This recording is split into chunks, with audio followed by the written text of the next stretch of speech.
So in this lecture, we will discuss about array. Before going to discuss about array, we need to understand कि array की requirement क्या है और अभी जो existing हमारे पास predefined data types हैं या जो भी variable हम declare करते हैं उसमें क्या limitation है जिसके कारण हम array को use करना चाहते हैं. So first of all, जब कभी भी हम एक वेरिएबल डिक्लेयर करते हैं इंटीजर टाइप का, so we declare it as a int a. Sometimes we declare a character variable, suppose b, and a float variable, float c. So these are the three kinds of variable we declare. यहाँ a is of type integer, b is of type character, and c is of type float. So अगर इनके memory structure को हम देखें तो a could be this and it can have some memory, और इसमें जो वैल्यूज हो सकती है वो बस इंटीजर हो सकती हैं. At the same time, if we declare any variable c, it can have its own address, so it can contain any character. And another one is float. So this was b, and c is a float variable which can have its own memory and it can contain some real number. तो इनमें difference ये है कि in general जो compilers हमारे पास available हैं वो generally integer या तो 2 बाइट साइज का होता है या 4 बाइट का होता है. Character variables are always consuming 1 byte, और जो फ्लोटिंग वेरिएबल्स है वो 4 बाइट डेटा कंज्यूम करते हैं, का मेमोरी कंज्यूम करते हैं. सो this is the basic information about these three types of data. अभी लिमिटेशन क्या है कि एक इंटीजर वेरिएबल में हम एक ही डेटा स्टोर कर सकते हैं.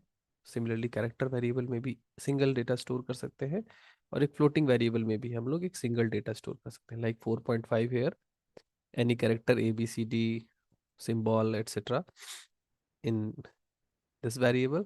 और कोई भी इंटीजर, वो नेगेटिव इंटीजर हो सकता है, पॉजिटिव इंटीजर हो सकता है, या फिर जीरो हो सकता है, तो वो हम नंबर्स इसमें स्टोर कर सकते हैं. अगर हमारी रिक्वायरमेंट ऐसी है कि हमें बहुत सारा सिमिलर टाइप्स ऑफ डेटा को स्टोर करना है, सपोज किसी क्लास में जितने भी स्टूडेंट हैं उनका रोल नंबर हमें एक सिंगल वेरिएबल में चाहिए, and उस वेरिएबल का नाम हो रोल नंबर.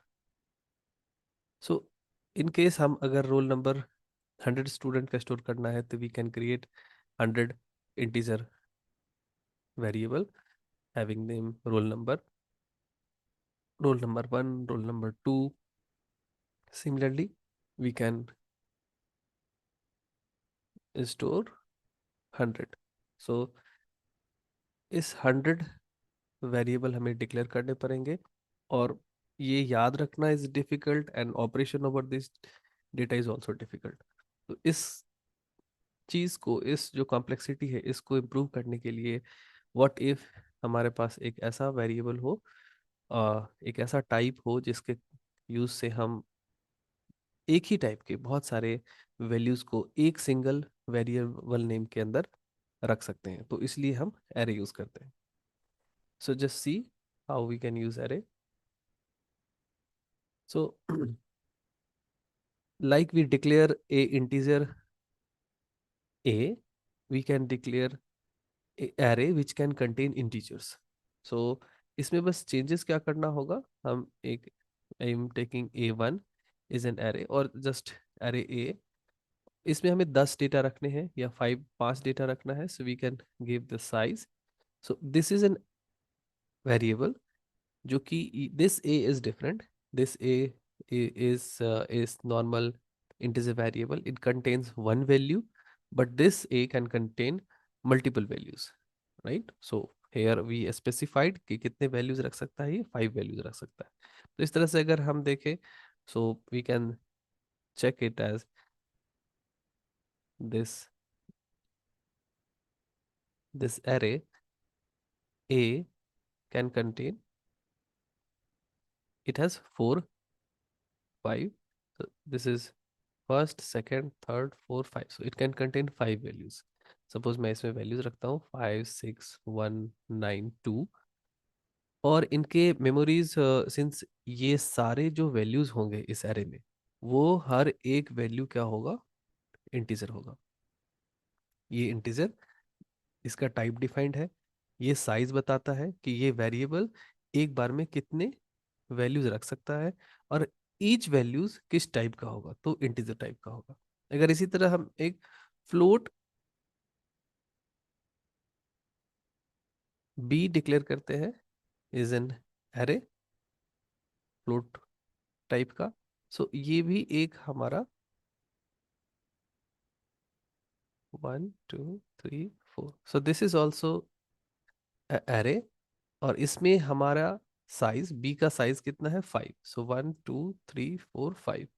और इसमें टाइप क्या है इसका, फ्लोट, यानी इसका जो वैल्यूज इसके अंदर हम रख सकते हैं वो डेसिमल वैल्यूज रख सकते हैं।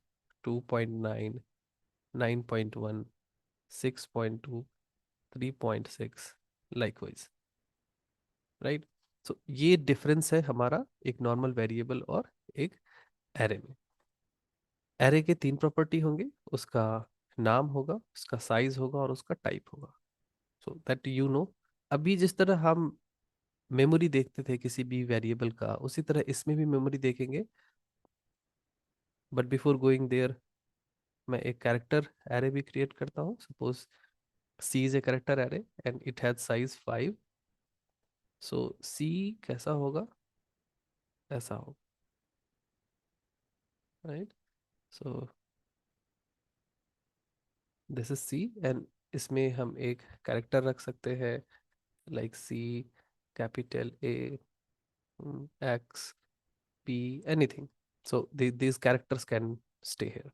तो जब मेमोरी की बात करते हैं तो हमें डिफरेंशिएट देखना होगा कि एक नॉर्मल जो वेरिएबल है, ये एक डेटा स्टोर कर सकता है, वहीं एरे एक साथ में एक से ज्यादा वेरिएबल, सॉरी, डेटा स्टोर करके रख सकता है, कांस्टेंट रख सकता है, in case we could say easily. तो इसका ऑब्जेक्टिव ये है कि हम एक वेरिएबल नेम से बहुत सारे डेटा को स्टोर कर सकते हैं। इसको हम लोग डिटेल में एक देखेंगे। जनरली अगर मैं इसमें एक हिंट दूं अभी आपको कि अ, इसको रिकॉग्नाइज कैसे करेंगे। जैसे वेरिएबल ए अगर था हमारा, कोई एक नॉर्मल वेरिएबल होता है, तो इसमें वैल्यू है 5 and it has name x. So whenever we print x, it print this. Whenever we scan x, it scan in this box. मगर अगर कोई भी एरे होगा, एक 5 ब्लॉक का एक सिंगल नेम है, तो इंडिविजुअल वैल्यूज को हम कैसे एक्सेस करेंगे, ये बहुत इंपॉर्टेंट होता है। कि अगर हमें ये 6 एक्सेस करना है, तो क्या ए लिखने से एक्सेस हो जाएगा, नहीं। तो ये थोड़ा सा चैलेंज होगा, इसी चैलेंज को हम लोग देखेंगे कि सी कंपाइलर इसको कैसे डील करता है। सो जनरली जो कंप्यूटर्स होते हैं, हम लोग नेचुरल नंबर में नंबरिंग करते हैं। अगर हमें कोई 5 सेब रखे हुए हैं, so we count it as a first, second, third, fourth and fifth apple. But computer इसको होल नंबर में काउंट करता है, 0th apple, first apple, second apple, third apple and fourth apple. तो ये जो काउंटिंग मैकेनिज्म है, ये computer zero से स्टार्ट करता है, meaning computer measure things in whole number, and human generally measure in natural number. So whole number policy को अगर हम फॉलो करें, तो this is 0th element, this is first element, this is second, this is third and this fourth element. और basis on this subscripting use की जाती है। This is A of 0, A of 1, so A का second element, ए का third element and ए का fourth element. This is the way we represent each and every values in this array by a separate name. एक अलग सा separate name से हम individual values को access कर रहे हैं।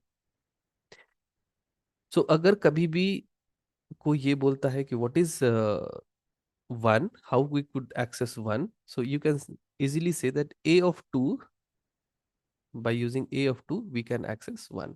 So जब कभी भी आप a of 2 को प्रिंट करोगे, तो वो 1 प्रिंट करके देगा। ए ऑफ 1 प्रिंट करोगे तो 6 प्रिंट करेगा, एंड ए ऑफ 4 प्रिंट करोगे तो 2 प्रिंट करके देगा। सो this is the straight forward logic. इसी तरह अगर हम कैरेक्टर एरे में भी देखते हैं, सो this is 0th, first element, second element, third element and fourth element. और इस तरह से अगर हम इस इंडिविजुअल जितने भी वेरिएबल्स हैं या वैल्यूज है, उसके लिए अगर नेम कन्वेंशन को देखें तो this is C of 0, this is C of 1, C of 2, C of 3 and C of 4।